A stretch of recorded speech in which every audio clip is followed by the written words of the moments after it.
Hi guys, thank you all for tuning into Big Mama Story Time. Story Time! Don't forget to like, subscribe, comment to my page. Here we go. Hi guys, thank you all for tuning into Big Mama Story Time on today. Today I will be reading to you guys another book out of my Disney's Princess Happily Ever After stories. As y'all can see, I am reading these stories because I'm trying to finish out these books. So, and this one I think I am almost done with this book, I believe.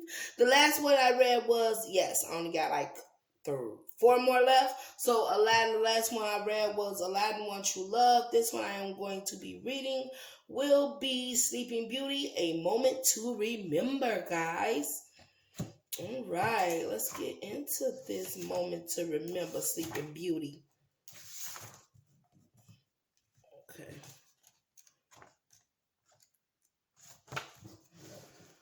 All right. Sleeping Beauty, A Moment to Remember. Princess Aurora sighed. She loved Prince Philip, but life in the palace was so different. Tonight there would be yet another royal ball, and the fairies Flora, Fauna, and Merryweather were bickering over what she would wear. Aurora looked out the window. She missed the quiet glade where she had met Philip. Merryweather, I told you Aurora didn't want to wear that dress. This one will look much better, said Fauna as she gestured to the ground. And as soon as Fauna turned her back, Merryweather tried to change the color of the gown. Now, dears, said Flora, let's not argue. We all know this pink dress suits Aurora best. Don't you think so, Aurora? They just coloring her up. At this point, I'm asking, where's her head? Before Aurora could answer, the royal chef entered the room to show the princess an ice sculpture.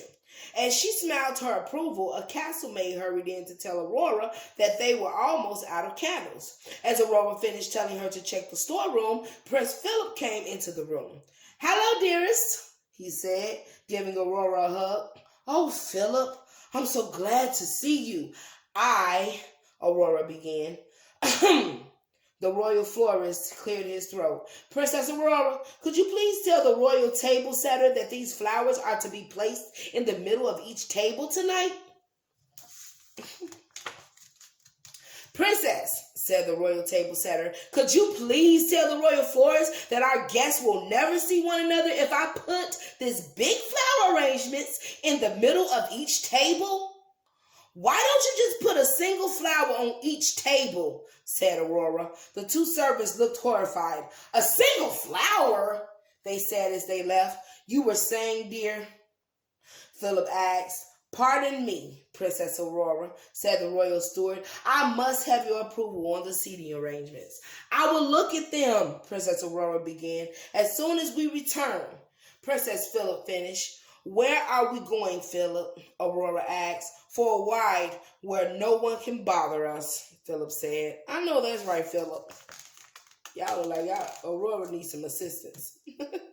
After changing into their riding clothes, Aurora and Philip went to the royal stable. The royal groom led out Meretta, Aurora's horse, and Samson, Philip's horse. "Oh, Philip, this was such a good idea," said Aurora. "I'm sorry, dearest. I had forgotten that the royal equestrian guard must come with us." Philip said. Aurora tried to hide her disappointment. Then she leaned over and whispered to Samson. Whining, Samson charged away from the palace with Philip. Merryweather dashed after them, leaving the royal equestrian guard far behind. "Whoa! Whoa, Samson!" Philip shouted as Samson raced ahead. "It's all right, Philip," Aurora called. "Samson knows where he's going." They galloped into the forest where Samson found a path through the trees. Then he left the path and stopped suddenly. Splash! Philip sailed over Samson's head and landed in the stream. "No carrots for you, boy!" Prince Philip scolded at his horse. He looked around and noticed some familiar-looking forest animals. Then he saw Aurora sliding out of the saddle. She smiled down at him. "Do you remember this place, Philip?" Aurora asked. Philip sloshed out of the stream and sat down on a rock. He took off his cape and pulled off his boots to dump the water out of them. Aurora took off her shoes and cape. She spun around gracefully, humming a tune. "Yes," Prince Philip said softly, "I remember this place." "I will never forget that day," said Aurora, "no matter how busy our lives become." Prince Philip smiled and touched her face. "Nor will I. For when I am with you, everything else disappears." Philip and Aurora smiled, wishing they could bring the joy and contentment they had known in the glade back to the palace. Their peace moment ended abruptly as the royal equestrians thundered into the glade. "I'm sorry, Prince Philip," said the head guardsman. "We followed as quickly as we could. I hope you have not come to any harm." "No harm done," said Philip as he put on his boot and hat and cape. "We can take one more minute, dear," whispered Philip. "I can send them back ahead of us." Apologetically, he picked up a fallen flower and handed it to Aurora. Aurora took the flower and smiled. "No, Philip," she said. "There is so much to do to prepare for tonight. We should go back." She I just wanted to get a glimpse of our past. Aurora put on her shoes and cape and climbed into the Marietta saddle. She had a wonderful idea. If she worked quickly, she could surprise Philip that night. Philip touched Aurora's hand and said, "You go ahead, dear. I'll send half of the guard with you. I'll be back soon." Aurora nodded and smiled. Yes, that would allow her to get a head start on her plan. Philip watched as Aurora trotted away. He had an idea of his own. If he worked quickly and carefully, he could surprise Aurora that night. "Not a word of this to the princess," he said to her animal friends as he gathered some flowers.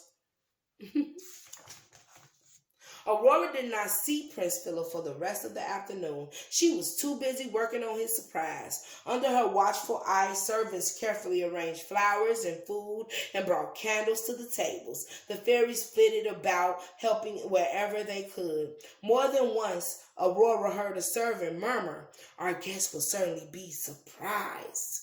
Aurora just smiled. "It is Prince Philip I want to be surprised," she told the servants. "Not a word of this to him."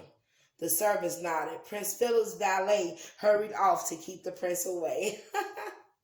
I know that's right, Aurora. You're doing it for your husband. That night, the fairies helped Aurora dress in a gown she had picked herself. Then Prince Philip came into the room holding a simple wreath of flowers from the glade. "Would you like to wear this too?" he asked. "Oh, Philip!" Aurora put on the flower crown and hugged her husband. "It is perfect for this evening. And now I have a surprise for you," she cried as she led Philip down the stairs to the ballroom. It was dark and empty. "You canceled the ball?" Prince Philip asked. "Have the guests left?" "No, Philip," Aurora said, touching her flower crown. "You brought our little glade back to me. Now let me take you back to our little glade." Aurora led Philip into the courtyard. A sweet breeze whispered through the trees. Water danced in the fountain, sounding like a mountain stream. Candles flickered in the darkness, and the stars twinkled in the sky above them. "The glade will always be in our hearts," Aurora whispered, "but now it is in our palace too." Prince Philip took Princess Aurora's hand. "Then we should dance," he said. Just then Philip's father, King Hubert, entered the courtyard. "I say," he said with a chuckle, "this is much better than the stuffy balls I usually attend." She made it different.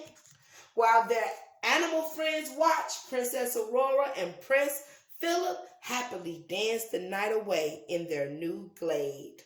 Oh, she made their new home a little bit part of where they came from, her old home. That's nice. All right, guys, that is the end of Princess Aurora. Sleeping Beauty, a moment to remember, guys. Y'all see that? All right, guys, that's the end of my book. Please don't forget to like, share, comment, and subscribe to my page if you haven't done so already. Thank you, guys, for tuning in. Bye.